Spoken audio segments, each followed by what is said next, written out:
जय गुरुदेव। अनंत कोटि ब्रह्मांड नायक सदगुरु भगवान के चरणों में कोटि कोटि वंदन, कोटि कोटि प्रणाम। सभी को हर हर महादेव, शंभू शंकर और जय बाबा की। आज थोड़ा समय है आप लोगों के लिए निकाला है थोड़ा, और बीच बीच में कुछ प्रश्न देखे थे, ज़्यादा तो नहीं देखे थे। बाकी एक प्रश्न लिखा था किसी ने, सुजाता कंवर कंवर नाम सुजाता कंवर नाम से थे प्रश्न है। और उन्होंने लिखा कि गुरुदेव, उन्होंने वो अभी यहाँ नहीं रहती, जापान में रहती है। तो उन्होंने कहा कि मैंने नवग्रह के प्रति अनुष्ठान भी की, और काफ़ी मतलब उनको किसी ने ज्योतिष देख के बोला था कि ग्रहों की पीड़ा वगैरह कैसी चीज़ें उनके जीवन में हैं, और उन्होंने किया। लेकिन और एक संतान प्राप्ति के लिए भी वो प्रयास करती है, ऐसा कुछ इन्होंने लिखा। और जितना कुछ चीज़ें तो देखो बाहर रहते हैं, उनकी परिस्थिति मैंने बताई थी कि देखो एक अपने स्वदेश में रहना और हर चीज़ यहाँ धर्म धन्य जो चीज़ें हैं हम कर सकते हैं, दान पुण्य भी हर चीज़ें है वो भी कर सकते हैं। तो वहाँ थोड़ा ये इन चीज़ों में दिक्कतें होती है जिन, लेकिन फिर भी उन्होंने जितना प्रयास किया, और उसके बाद उन्होंने कहा जितना हो सके उतना फल मुझे मिला नहीं, या पूरा कर नहीं पाई है। मान लीजिए उन्होंने तुलादान भी किया था। देखो, एक प्रश्न है आपका ये, बहुत ऐसे सभी के थोड़ा मन में रहती है बातें ग्रहों को लेकर। देखो, एक बहुत पहले, साल भर पहले सभी ग्रहों के बारे में थोड़ा जितना परमात्मा ने मुझे ज्ञान दिया, मैंने सबको अब एक एक ग्रह के बारे में काफ़ी विस्तार से बताया। लेकिन आप आज थोड़ा इस बात को थोड़ा सा घुमा के समझें। पहले तो जब भी आप कोई भी अनुष्ठान करें ना, और अब करने के बाद हम क्या कहते हैं कि मान लीजिए आपने किया आपने, और आप हम देखना चाहते हैं कि तुरंत प्रभाव मिले इसका। तो थोड़ा आपको इस विस्तार से आज समझना है, इस चीज़ को जानो। जितना ज्ञान होगा आप उलझोगे नहीं, और काम तो होंगे ही बिल्कुल। ये नहीं, ये तो भूल ही जाओ कि नहीं होंगे, होंगे बिल्कुल होंगे। लेकिन पहले ये समझो कि ये क्या है, वो प्रभाव किस तरह पड़ता है। देखो, अभी पूरे विश्व में गर्मी है, पूरे विश्व में गर्मी का माहौल है, और ये संतप्त पूरा विश्व हो गया। ये हमारे हमारे भारतवर्ष में तो गर्मी है, अभी गर्मी का माहौल है, जून का महीना चल रहा है। तो आप ये समझो कि ये प्रभाव क्यों पड़ रहा है, कि सूर्य की वजह से प्रभाव पड़ रहा है। यानी सूर्य पूरी पृथ्वी में जितने लोग हैं उनको प्रभावित कर रहा है, जीव जंतु को। और रात्रि में चंद्रमा का प्रभाव पृथ्वी पर पड़ता है, वैसे ही नवग्रहों के प्रभाव पड़ते हैं इस पूरी पृथ्वी पर, और पूरी पृथ्वी में हम शामिल हैं। अब ग्रहों के कुछ सकारात्मक, कुछ नेगेटिव प्रभाव, आप कह सकते हैं नकारात्मक प्रभाव भी देते हैं। तो इसी को हमने ज्योतिष गणनाओं में जानने की प्रयास किया। अब देखो, इतना थोड़ा आप अच्छे समझे कि यही सूर्य है, और जब दीपावली के बाद थोड़ा सा धीरे धीरे सर्दी का माहौल आएगा, तब ये सूर्य हमें उतना प्रभाव नहीं करेगा हमारे जीवन पर। क्यों नहीं करेगा? कि इसलिए नहीं करेगा क्योंकि ये पृथ्वी से थोड़ा दूर है। ये आपने ये समझा कि आप कहीं ज्योतिष को दिखाओगे ग्रहों की पीड़ा बारे, तो आपको ये पता चलेगा कि वो आपको डिग्री के अंदर बताएँगे कि इतना प्रभावशाली है, इतना। आप वास्तविकता गणना में ये पता चलेगा। ये एक वैज्ञानिक तथ्य की तरह जानो आप, कि जिस तरह आप मान लो जून में पृथ्वी के बिल्कुल समीप है सूर्य, इसलिए हमें गर्मी का प्रभाव पड़ता है। और थोड़ा दक्षिण की तरफ जाएगा तो पृथ्वी से थोड़ा दूर जाएगा, और हमें हमारे सर्दी का माहौल बनेगा, या हमें पृथ्वी थोड़ा गर्म कम होगी। तो यही डिग्री पर प्रभाव डालता है। वैसे ही 9 ग्रह हैं, और पूरे वर्ष भर में अलग-अलग राशियों पे अलग-अलग प्रभाव डालते हैं। अब बचता कौन है इन ग्रहों से? देखो, पूरी गर्मी पड़ी, हमारे पास कोई साधन नहीं है। हमारे पास ना गर्मी के लिए पंखा है, ना कूलर है, ना एयर कंडीशन है, ना कोई मतलब छुपने के लिए मकान भी नहीं है। तो हमारे क्या होगा कि सूर्य इतना प्रभाव करेगा कि हमारी जान पर बन आएगी, क्योंकि धूप, उसके बाद गर्मी के लिए बिल्कुल भी कोई उपाय, कपड़ा भी पहनने को नहीं। इस तरह एक उदाहरण दिया है। यानी यानी हमारे को पूरा प्रभावित कर रहा है। हमारे जीवन पर वो पूरा प्रभाव डाल रहा है। सूर्य ग्रह एक समझाने के लिए उदाहरण दे रहा हूँ, सभी ग्रहों को समझे। और हमने थोड़ा-सा समझा और थोड़ा जाना, ज्ञान की दृष्टि से, विज्ञान की दृष्टि हमने थोड़ा सहारा लिया। हमने थोड़ा छाता लिया, थोड़े मकान के अंदर बैठे, फिर पंखा चलाया, कूलर चलाया, एसी चलाई, तो हमें क्या थोड़ा-सा राहत मिली। एक वैज्ञानिक तथ्य के साथ सूर्य पृथ्वी पर गर्मी आई सूर्य की, हमने थोड़ा अपना बचाव किया, लू से बचाव किया, थोड़ी गर्म हवाओं से बचाव किया, तो हमें आराम मिला।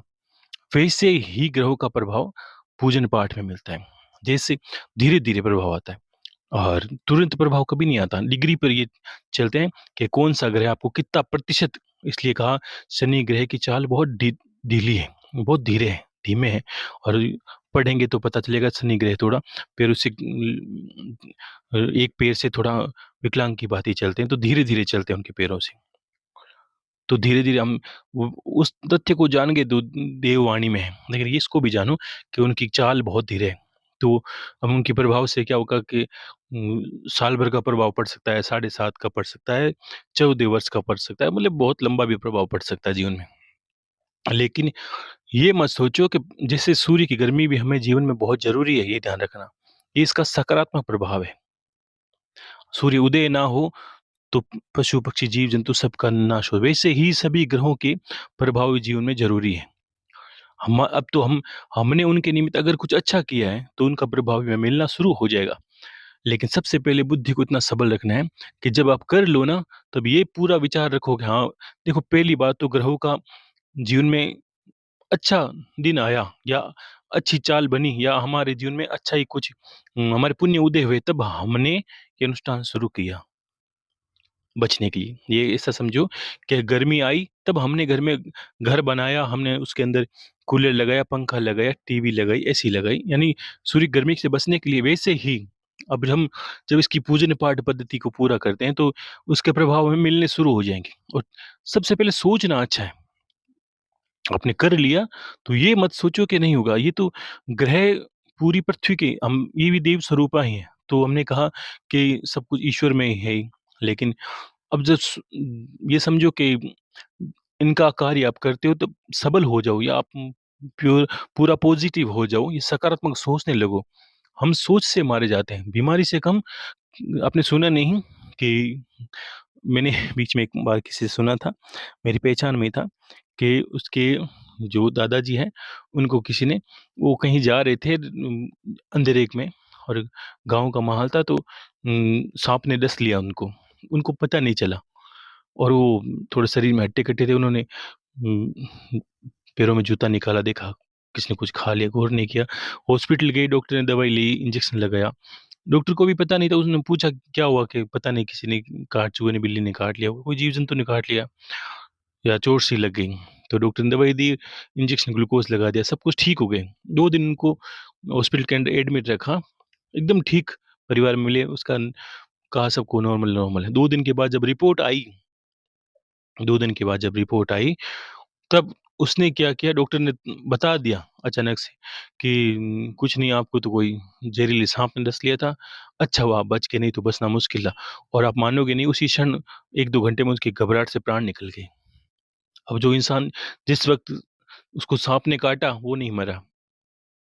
2 दिन जीवित था, तब भी नहीं मरा। ज़हर उतर गया, कोई दिक्कत नहीं।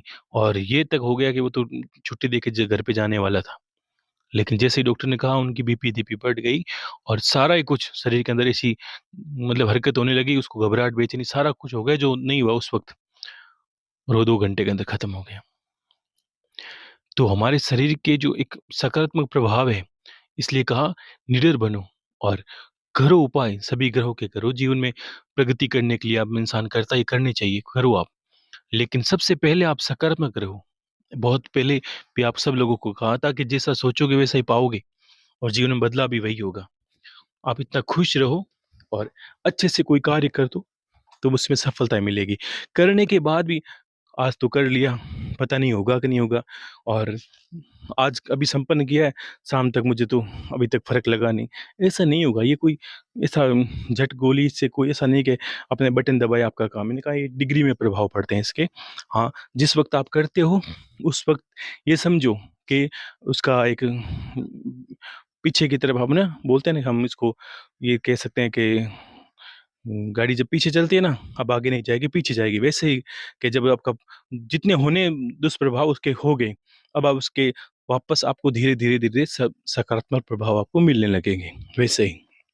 और ग्रह स्वामी हैं, जीवों के स्वामी हैं, पृथ्वी के स्वामी, वैसे ही देवों के स्वरूप हैं। हम सूर्य को पूजते हैं, अगर सूर्य की पूजा करते हैं तो हमें चंद्रमा की आराध्य में मानते हैं सभी को। और सभी ग्रह हमें वास्तविकता में ये है क्या?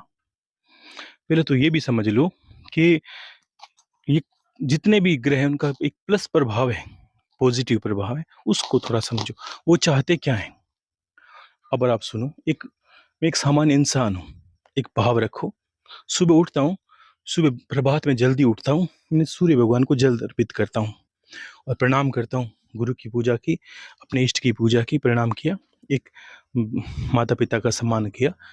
तो देखो, जैसे ही मैंने सूर्य उदय होने से पहले उठा, मेरा सूर्य ग्रह प्रबल हो जाएगा और वो जीवन भर में मुझे यश, कीर्ति और प्रगति देगा, पहली बात।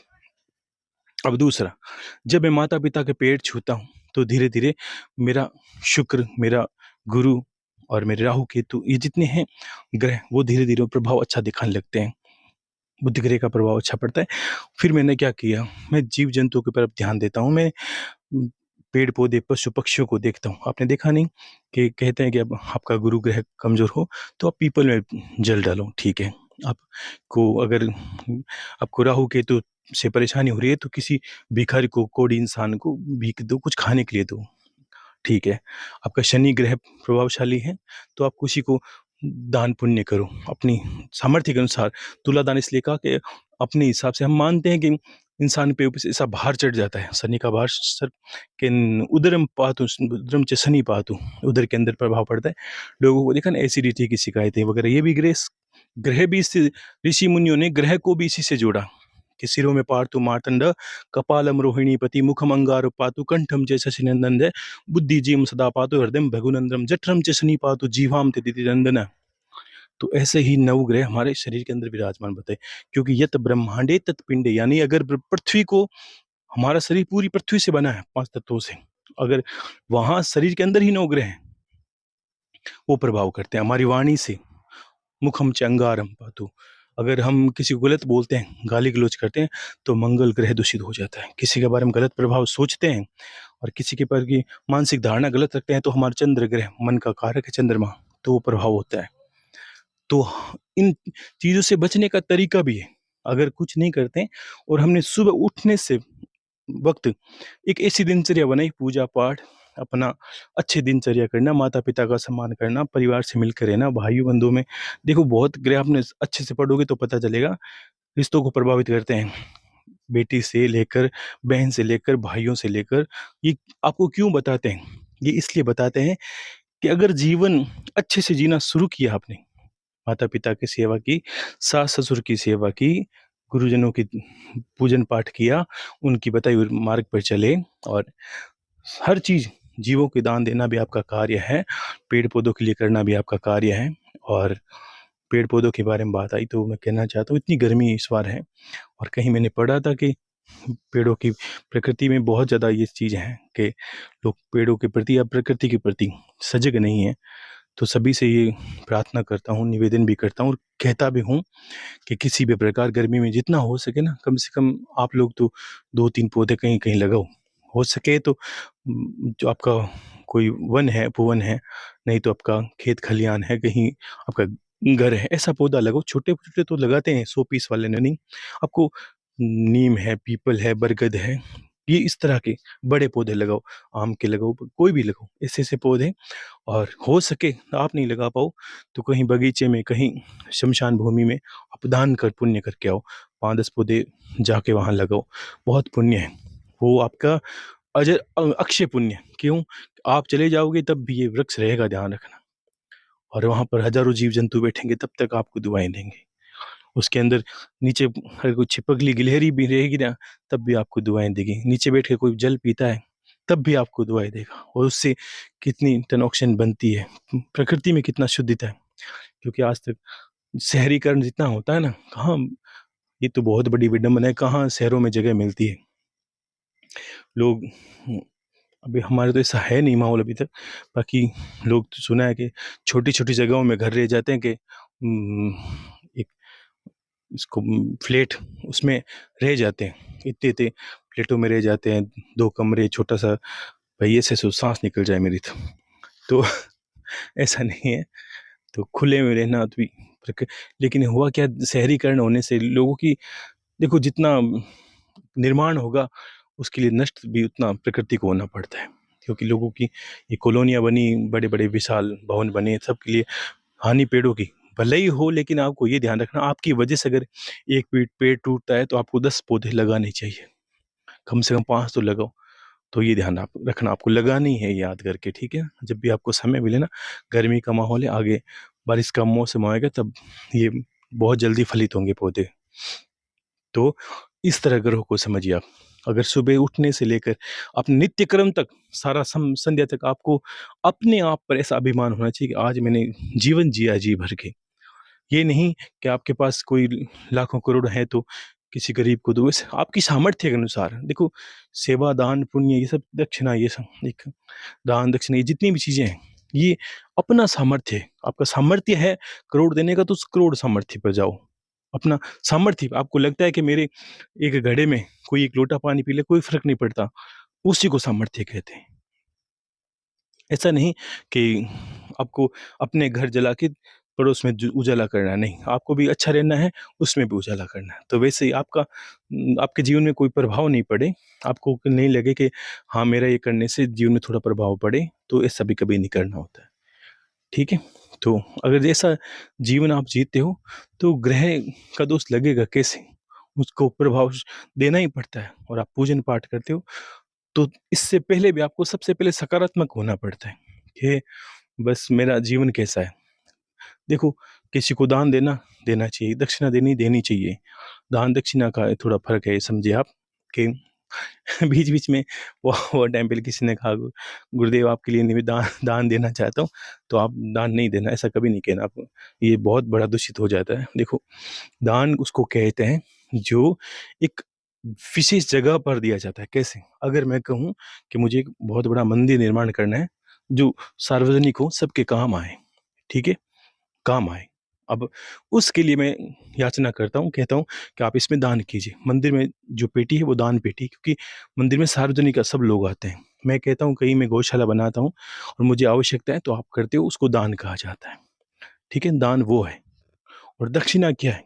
दक्षिणा उसको कहते हैं जो कोई भी आपके पास अमूल्य वस्तु आए और जिसका मूल्य चुकाने का आपका सामर्थ्य नहीं है, और वो मात्र एक ज्ञान है। इसलिए गुरु से दक्षिणा को जोड़ा गया। मात्र और मात्र एक दक्षिणा, और एक दक्षिणा पूजन पद्धति की होती है। अब अगर कोई पंडित, कोई ऐसा ज्ञानी इंसान आपके घर पर अनुष्ठान करे, तब उस वक्त भी आप दान नहीं कह सकते, उसको भी मूल्य नहीं कह सकते, क्योंकि जो भगवान का कार्य हुआ है आपके घर पर, उसका मूल्य आप चुका नहीं सकते। और दक्षिणा क्या है? दक्षिणा एक समर्पण है कि शीश दिए, जो अगर कोई शीश दे दे, तब भी दक्षिणा छूटी पड़ती है। इसलिए कहा कि मैंने अमूल्य ज्ञान दिया आपको और आप इसका मूल्य नहीं दे सकते, तो आप अपनी सामर्थ्य के अनुसार देते हो, वो दक्षिणा मानी जाती है, दान नहीं कहा। तो कभी भी ऐसा गुरु से जोड़कर और कहीं भी कोई ऐसे ज्ञानी इंसान से जोड़कर दान को सबको संबोधित नहीं करना, ये बहुत दुष्पाप हो जाता है। दक्षिणा करोगे आप, ठीक है ना? तो क्योंकि ज्ञान अनमोल है, तो उसका मूल्य नहीं चूक सकता। कोई जीवन में ऐसा कोई गुरुजन मिले, कोई ऐसा आपको मिले, अपना आदर्श भी पुरुष मिले, जो आपको कुछ ऐसी युक्ति बताए, ऐसा कुछ सूत्र दे जिसको आपको लगे कि इसका मूल्य संभव नहीं है, तो इसको दक्षिणा से जोड़ा गया। क्योंकि जो अमूल्य है उसके लिए क्या दे कोई इंसान, तो अपनी सामर्थ्य से जो देते हैं वो दक्षिणा मानी जाती है, ठीक है? तो इसी तरह आपको ये जीवन में कार्य करने हैं, गुरु से जुड़े। आप जितने अनुष्ठान करते हो वो तो मान्य है ही, लेकिन जीवन, ये मत सोचिए कि सूर्य भगवान के निमित्त मैंने 21 माला कर दी, ये सूर्य भगवान के निमित्त कर दिया, लेकिन उससे प्रभाव तो पड़ेगा आपके जीवन पर। ऐसा नहीं कि वो प्रभाव नहीं करती, माला के प्रभाव नहीं करती, लेकिन ये और ज़्यादा अच्छा प्रभाव करे, या जीवन में कभी गलत हो ही नहीं हमारे साथ, तो आपको नित्य सूर्योदय से पहले उठना है। तो वैसे जीवन को जिए। हर इंसान के पास ऐसा सामर्थ्य होता है आजकल, ऐसी बात नहीं। तो ऐसी बात नहीं कि लोगों के पास पैसों की कमी है। एक एक हाथों में लोगों के पास लाखों के फ़ोन हैं, ये भी बहुत बड़ी बात है और कोई फ़र्क नहीं पड़ता। अगर वो किसी गरीब को ₹100 खाना खिला दे, क्या फ़र्क पड़ता है? तो कर सकता है इंसान सामर्थ्य से। तो जितना सामर्थ्य छोटा होगा तो भगवान की झोली उतनी छोटी होती है। वैसे ही इंसान को हर करना चाहिए और हम जब पीड़ित होते हैं तब करते हैं तो बात तो वही है। तो अच्छा से ये अच्छा रहेगा, आप छोटी-छोटी चीज़ें रोज़ करो। सुबह उठो, भगवान को प्रणाम करो, पूजन पाठ करो और नित्य एक मैंने कहा एक ये कभी मत त्यागना आप, जीते जी आप इसका अनुभव अंतिम समय तक अनुभव करोगे। एक माला गायत्री मंत्र की हवन करना आपको। ये मैं अपने हिसाब से कह रहा हूँ, अपनी गायत्री के सामर्थ्य से कह रहा हूँ।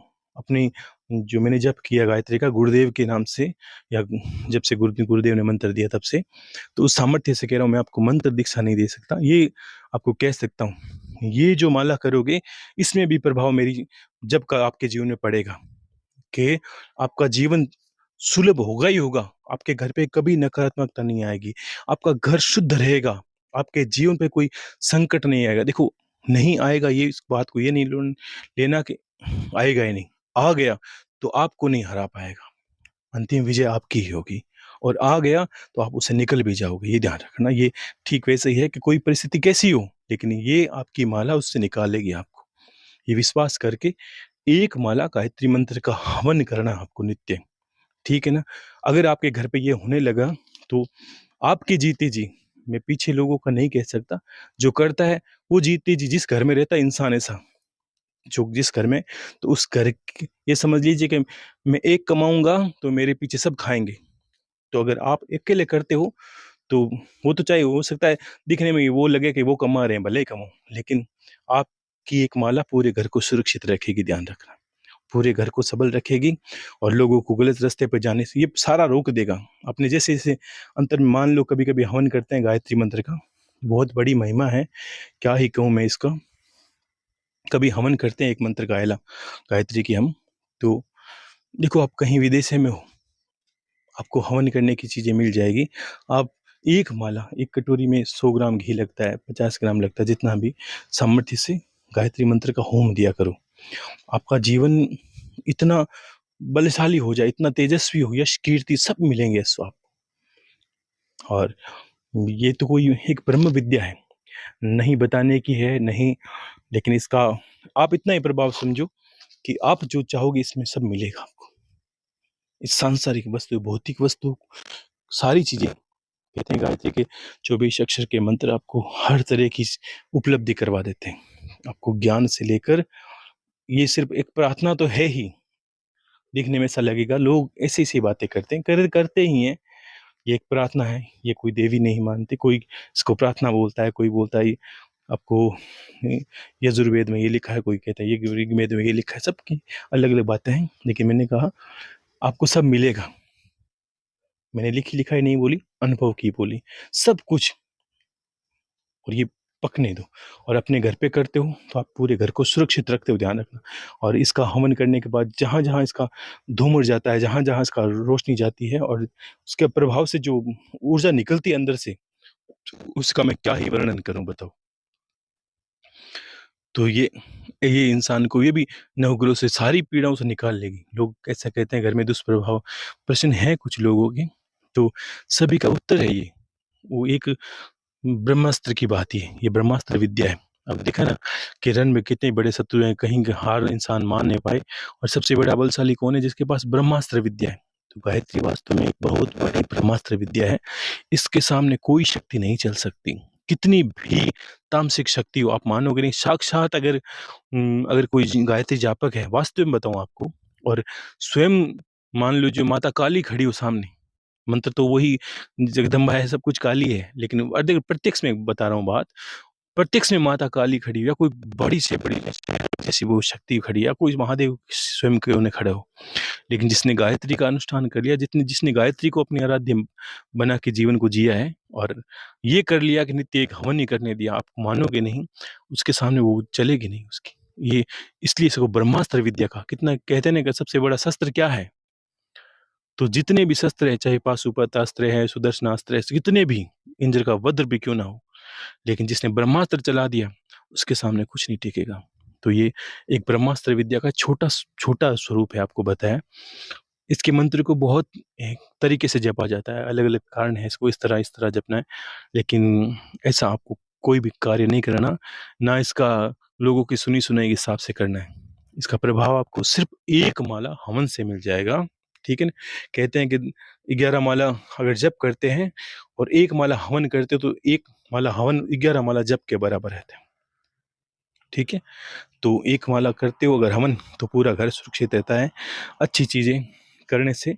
और ये भी ध्यान रखो कि इसके जो जल है और इसका जो हवन का धूम्र है, वो अगर जल है वो घर में आपको पूरे घर में छींटे डालो तो कहीं कोई नकारात्मकता नहीं रहेगी। भूत प्रेत ये तो आप भूल ही जाओ। जिस घर में गायत्री मंत्र की विधि रहती है, देखो पितृ दोष खत्म होगा इससे एकदम 100%। क्योंकि पितरों को भी गायत्री से लोग पिंड दान करते हैं, तब भी गायत्री मंत्र की बहुत बड़ी विद्या है कि जब पितृ निर्बल हो जाते हैं तब भी गायत्री मंत्र है जो पितरों में बल भर देता है। तो पितरों में बल भरने को ही हम ये कहते हैं कि पितृ दोष दूर हो गया। हम उनके निमित्त कुछ करते हैं ना, तो पितृ दोष दूर हो जाता है। और जिस घर में हमें संकल्प रहते हैं ना, तो संकल्प रहते ही हमारे पूर्वजों पितरों को सब मिल जाता है। वो जो गायत्री मंत्र से जो कामना से आप हवन करते हो, वो कामना पूरी होती है। अंतर में कामना है कि ये हे भगवती, हे माँ, ये मेरा काम हो। और संकल्प लेते हैं गुरुजनों का नाम लेकर, दादा गुरुजी का नाम लेकर और ऋषियों का नाम लेकर। कभी गायत्री मंत्र करो तो दो चीज़ें आप गुरु का नाम लेते हो, उसके साथ ही आपको एक वशिष्ठ ऋषि और एक विश्वामित्र जी का ध्यान जरूर करना, ठीक है ना? विश्वामित्र जी इसके ऋषि हैं, वशिष्ठ इसके ऋषि हैं। तो इन दोनों को प्रणाम करके एक एक आहुति इनके नाम से देके फिर गुरु का नाम करके, जितने हम देखो कोई भी हवन करते ना, तब जितने भी जिस देवता का मुख्य रूप से हवन करना होता है, उससे पहले जिनका हम नित्य पूजन करते हैं ना, उनको एक एक दो दो आहुति, तीन तीन आहुति हम देनी होती है, ठीक है ना? तब जाके वो पूर्णता, उसमें पितरों का नाम भी पहले आता है साथ में, पितृ देवता नमः स्वाहा, ठीक है। अब उसके बाद आप गायत्री कर, जितने देवता है वो तुष्ट पुष्ट हो जाते हैं और आपके जीवन के सभी, मानोगे नहीं कि कितना भी प्रभाव हो, तो सबका खत्म हो जाता है। नवग्रहों की आहुति अगर साथ में देते हो तो नवग्रहों का प्रभाव खत्म हो जाता है। एक मात्र आधा घंटा अगर बैठने से, 1 घंटा बैठने से, और आपको इतने अगर पुण्य मिलते हैं, आप ये विचार करो कि क्या नहीं हो सकता आपके साथ जीवन में। मात्र 1 माला हवन करने जाता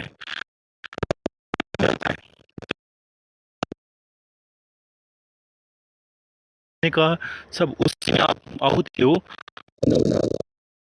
करना आपको, ठीक है ना? जब आप आहुति देते हो उससे पहले नव नागाय नमः स्वाहा, नवग्रह नव जो नाग देवता हैं उनकी स्तुति भी मैंने आपको बताई है, ठीक है ना? उनका नाम लेके भी आप 3 बार उनका मंत्र करके आहुति दे दें, ठीक है ना? तो नव नागों की स्तुति आपको बताई हुई वो करें। आप भैरव जी की आहुति पहले दे सकते हैं, तो उनसे प्रार्थना करके फिर आपकी आहुति देते हैं, तो कोई सारे देवता स्वीकार करते हैं। गायत्री मंत्र की आहुतियाँ जहाँ चलती है उससे पहले तक सभी देवता स्वीकार करते हैं। एक एक आहुति सबके नाम की, फिर 1 माला गायत्री मंत्र की। अरे आप क्या बन जाओगे, आपको पता नहीं। ये तो जीवन भर चलने की चीज़ें हैं और आपको ये कभी भी मार्ग से नहीं भटे। ये इतना सा कार्य आपको कभी भी जीवन को आपके मार्ग है, आपको उसको कभी से मार्ग से नहीं भटकने देगा ये, बिल्कुल भी। आपको इतना प्रभाव पड़ता है इसका। अब इतने प्रभाव को छोड़कर आप बताओ कि हम कहेंगे ये करो वो करो, बहुत चीज़ें हैं। मैंने कहा ना, इतना सा करने था, पूजन पाठ करना, 1 माला हवन करनी है, संध्या की आवश्यकता नहीं है। सुबह के समय, संध्या के समय पूजन करो, ध्यान करो, सांस जप करो, कुंभक करो, ये प्रयास करो, ठीक है ना? और 1 घंटा सुबह ये कर देते हो तो आपकी पूरी पूजन पद्धति, पूरी पूजा स्वीकार हो जाएगी देवों की। क्योंकि देखो, लोग पूजा करते हैं और जहाँ हवन होता है, यज्ञ, उसको बोलते हैं देवों का भोजन। यज्ञ देवताओं की तुष्टि पुष्टि का कारण बनता है, ठीक है ना?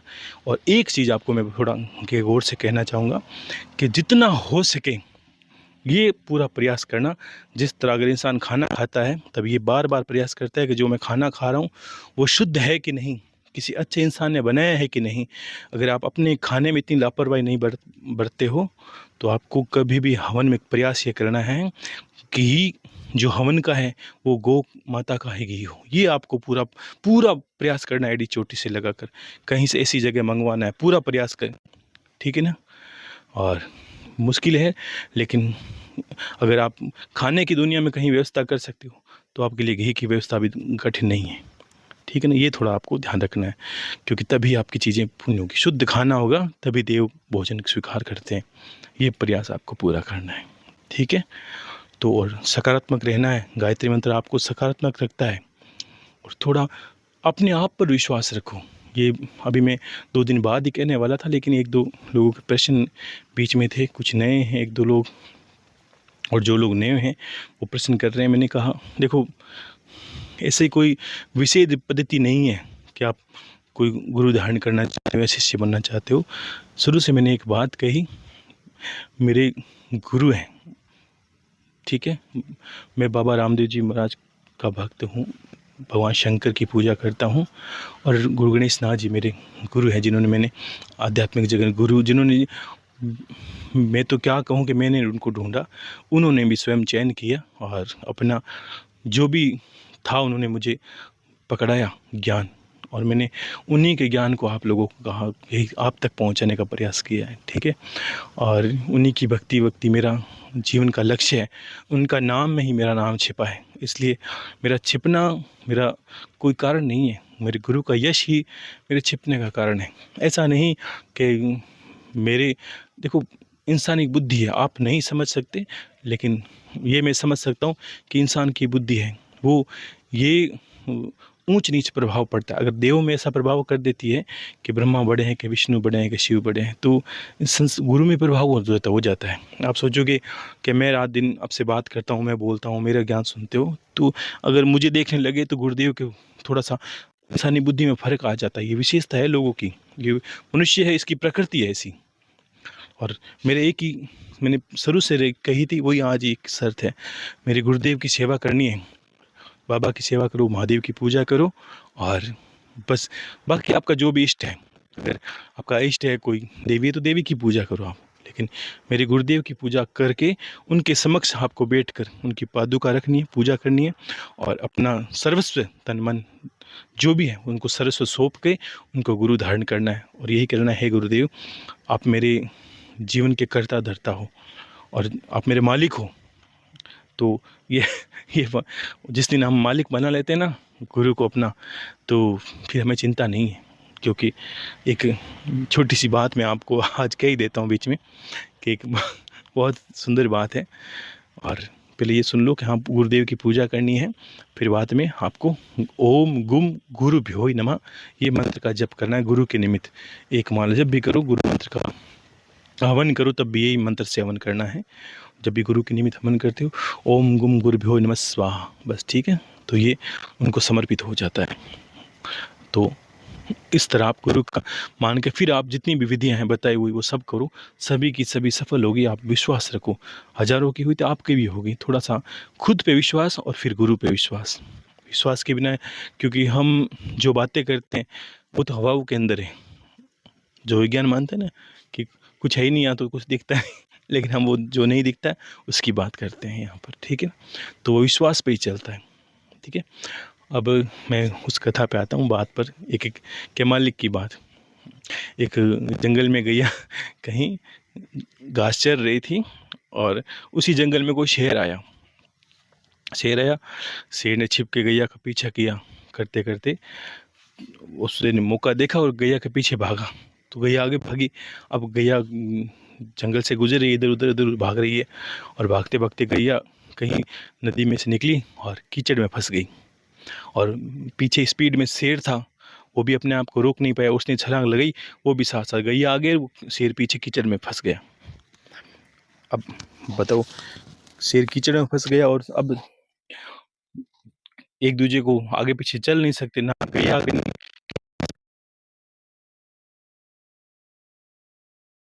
अब गैया जोर से हंसने लगी। तो अब कोई ऐसी परिस्थिति में हंसेगा तो ये अजीब ही बात है। गैया जोर से हंसने लगी उसने, और तो शेर ने कहा कि भाई आप हंस क्यों रही है, यहाँ ऐसे फंस गए हैं, तो यहाँ तो ऐसे जान पर बने ही आप फंसे हो। तो गैया ने पूछा कि भाई आपका कोई मालिक है क्या कोई? तो शेर ने कहा, मैं तो शेर हूँ, मेरा भला कौन मालिक है? मैं तो खुद जंगल का राजा हूँ, मेरा कोई मालिक नहीं है, मैं ही सबका मालिक हूँ। तो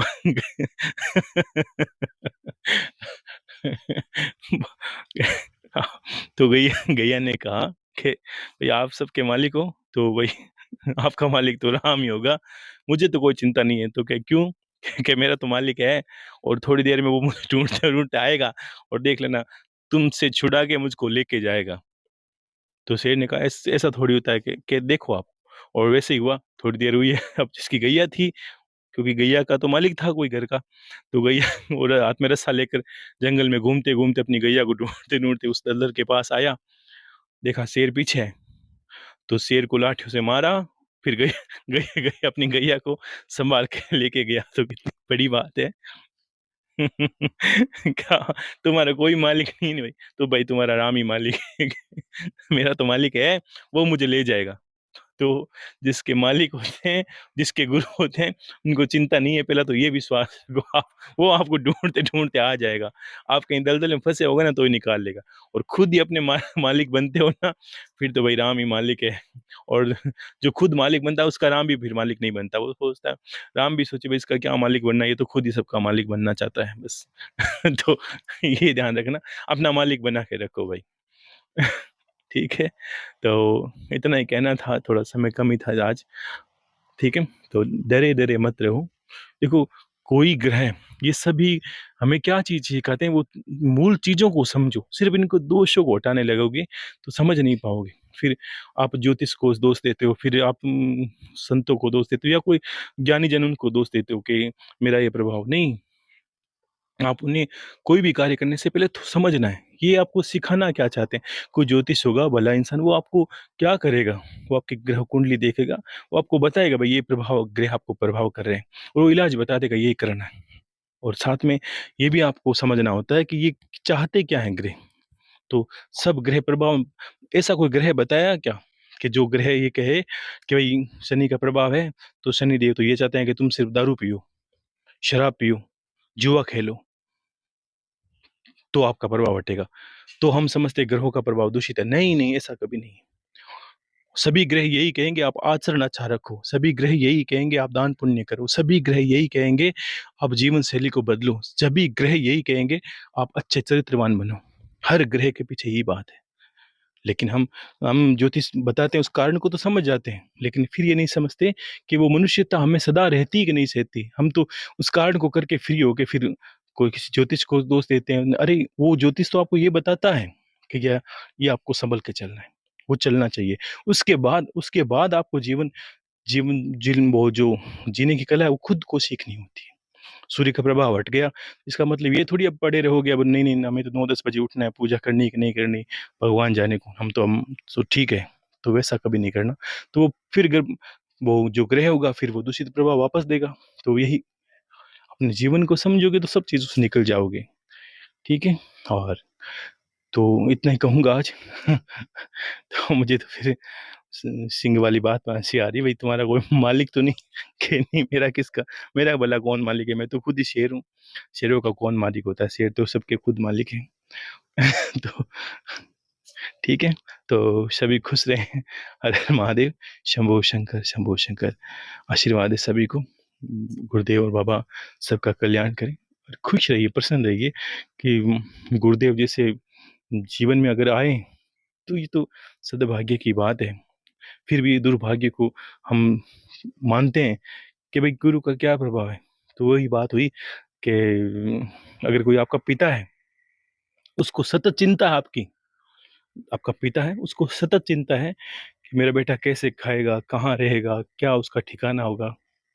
और उसके रहते उसकी सोच को तो आप देखते नहीं हो, और सोचोगे मेरा क्या होगा, मेरा क्या, अरे तुम्हें क्या चिंता है, तुम्हारे पिता है ना अभी तक। वैसे भाव रख के परमात्मा और गुरु को देखना होता है, वो निकाल लेंगे मुझे। इतना विश्वास जिसको हो गया ना, वो गैया की बात मानी।